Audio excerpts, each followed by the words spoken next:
Hi, I'm Noel and I'm here to talk about therapy. Hopefully I'm going to be of use to you and you'll find it informative and helpful.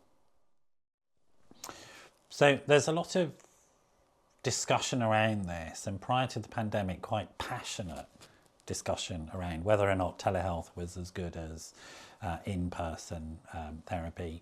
The pandemic came along and everybody went online. So all the passionate advocates of you have to be in the room suddenly shut up and learned that you can be online. That's the truth. The neurological processes are interesting, I think.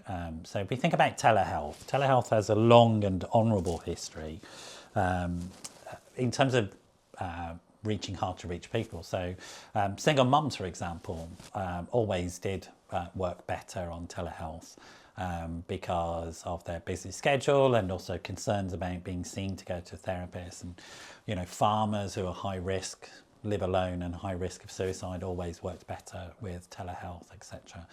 So there's always been good examples of when telehealth has been incredibly helpful for marginalised and hard to reach communities. And if you think of something like the Samaritans, that's all telehealth. They're incredibly successful. So there's no doubt these days that telehealth, either through telephone, it would include email, it would include text and WhatsApp, it would include Zoom meetings or Teams meetings, etc. So it would include all of those forms of electronic communications are really, really helpful. Young people in particular love that stuff and really into it. So if you're working with younger people, they'll really want that. And there's advantages to it, such as convenience. Do you really want to travel an hour to go to somebody's office, to get upset and then travel an hour home? So it's up to you. There's some neurological evidence. I think there is some evidence around forming bonding chemicals and hormones in relationships.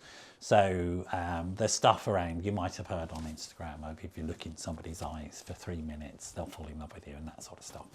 What's happening is that there's a hormone receptors in the eyes for a thing called oxytocin. It helps with bonding between a newborn baby and a mum, for example, and that produces this oxytocin, which produces changes in the brain, which produce that loved up feeling.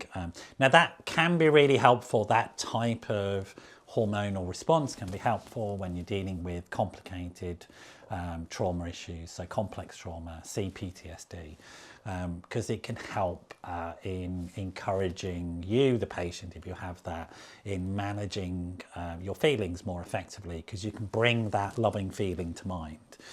And so it might be in those types of circumstances, being in the same room as somebody helps with that. And then you can do a mix and match of online and being in the room. So there is no one way, but I will say that it comes down to the capacities and skills of the therapist that you're working with. If they've got the right set of skills, they're probably going to be able to help you.